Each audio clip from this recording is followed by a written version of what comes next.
Wagner. Secret File.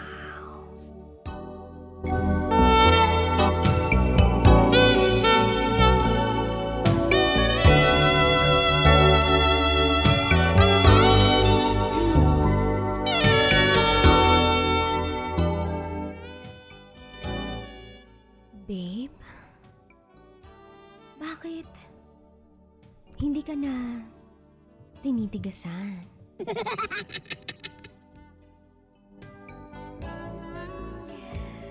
Hi DJ Rocky.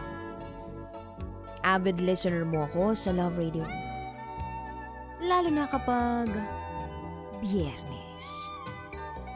Aminado ako, isang full-fledged Mael. As in, maloko. 44 years old na ako. At mahigit 15 years ng kasal sa misis ko. Isa akong panadero. At masayang gumagawa ng tinapay habang nakikinig sa radyo. Itago mo ako sa pangalang Hubert. At ito, ang aking SPG. As in, Super Wagner Secret File.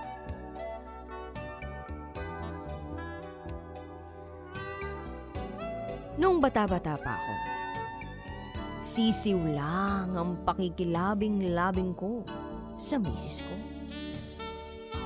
6 rounds, chicken. 8 rounds, sisiw. 12 rounds, favorite. Hindi ako nagmamayabang, ha? Nagsasabi lang ako ng totoo. Dahil, tigasin talaga ako. Yun nga lang, noon yun. Pag nalilipasan ka na ng panahon, hindi mo mahinto ang pagtanda. Kaya yung mga kaya kong gawin dati, hindi ko na gaanong kaya ngayon. Malaking insecurity yan para sa akin. Dahil performance level ako. Dati, palagi, para sa misis ko. Ngayon, halos below sea level na lang, kumbaga. Isang gabi, pag-uwi ko galing sa bakery na pinapasukan ko, nadatnan ko ang misis kong ayos na ayos. Halos bagong ligo. Parang sariwang-sariwa ang porma. Pag-uwi ko, inasikaso agad ako. Pinakain ako ng hapunan at minasahe ang katawan ko. Akala ko nga, mangungutang eh. Pero mukhang hindi naman. Parang nakakaramdam lang talaga siya ng L. As in, love sa akin. Ako naman, dahil madali lang naman akong paligayahin, nilingon ko siya habang magkatabi kami sa kama. Tiningnan ko si misis. Nakita ko kahit ang daming taon na ang lumipas mula noong ikasal kami. Kahit tinubuan na siya ng mga wrinkles sa mukha at mangilan-ngilang puting buhok sa ulo. Ay, nagagandahan pa rin ako sa kanya. Hindi pa rin mawawala ang kinang ng ina ng mga anak ko. Mukha pa rin siyang makislap na diamante sa paningin ko. Noong gabing yun, kinalimutan namin ang routine naming diretsyo sa pagtulog pagkatapos ng trabaho. Nagkausap kami ng masinsinan sa unang pagkakataon. Matapos ang medyo matagal na panahon, sabi ko kay Mrs. Babe, tumanda ka na. Halata sa mukha mo.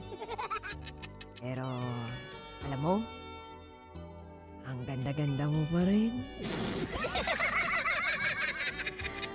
Napangiti si Mrs. sa narinig niya sa akin. At sumagot siya ng, Babe, ikaw din. Gwapo pa rin. Minsan, amoy lupa ka dahil sa kakatrabaho, pero gwapo pa rin naman. Sagot ko sa kanya. Talaga ba, babe? Ay, oo nga pala. Bakit parang ibang aura mo ngayong gabi? Hindi ka naman laging ganito. Pagdating ko kanina, asikaso ka sa akin, ha? Tapatin mo nga ako, babe. Uutang ka ba sa akin? Natawa si Mrs. at sumagot ng, Ano ka ba, babe? Ba't alam mo? Pero nga ng 2,000. Uy, pero seryoso Hindi. Wala akong kailangan, babe. Bigla ko lang kasing miss yung dati nating ginagawa. Alam mo na yun, babe. Nagtaka ako sa sinabi niya. Kaya sabi ko, babe, hindi ko na maalala kung kailan tayo huling naglabing-labing simula nung lumaki yung mga bata, halos wala na tayong oras. Sa tingin mo, kaya ko pa ba? May edad na ako, babe. At sinagot niya ako na, Gusto mo subukan ulit natin? at hindi na ako nagdalawang isip, DJ Rocky. Kinis ko siya agad.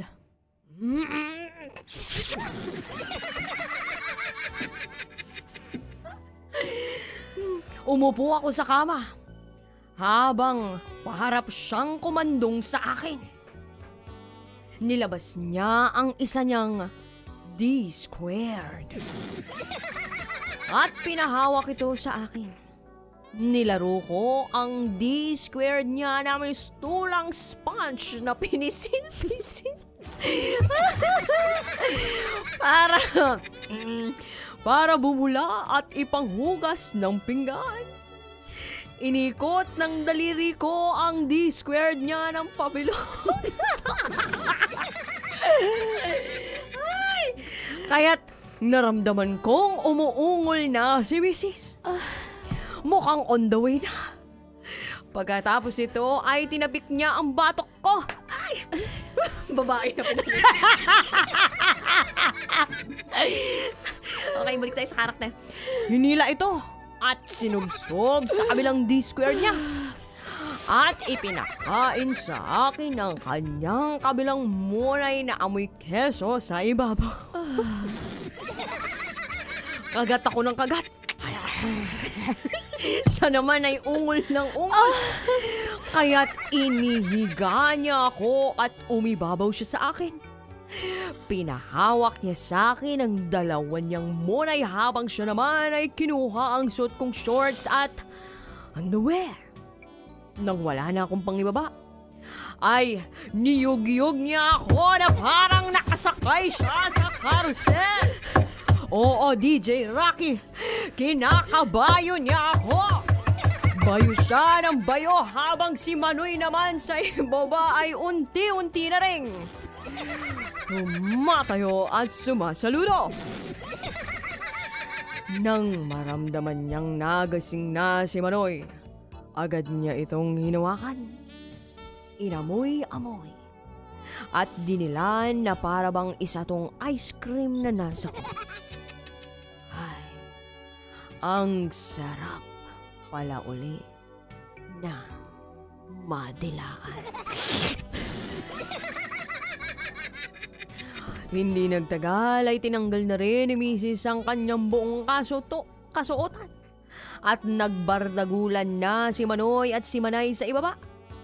Sa una, Napakasarap dahil namiss ko ang pagsilip at panunuluyan ni Manoy sa itim na kurtuna ni Manay sa ibaba. Gusto pa rin na singhot-singhutin. Ganon ang amoy, kagaya ng dati. Gusto ni Manoy na bayo ng bayo. Si Manay naman tanggap lang ng tanggap ng biyaya. Ang hindi ko inaasahan ay sa gitna ng bakbakan ay imbes na tuloy-tuloy ng paninindigan ni Manoy ay unti-unti na pala itong yumuyo ko. Lumalambot at nagiging marshmallow sa piling ni Manoy. Yan na ang ikinakatakot ko. Sinubukan ko pa rin bayuhin si Mrs. Kasong alang. Hindi na ulit nagbigay ng standing ovation si Manoy kay Manay. Kaya ang ending, nalusaw si Manoy sa loob ni Manay na para itong pagod na palaka sa katatalon. Sa unang pagkakataon, na-disappoint ko si Mrs. Nabitin siya, ganun din ako. Kaya't nasambit niya ang mga katagang pinakakinakatakutan ko. Babe, bakit hindi ka na tinitigasan? Hindi ako agad nakaimik, DJ Rocky. Kasi ako mismo ay hindi ko inasahan.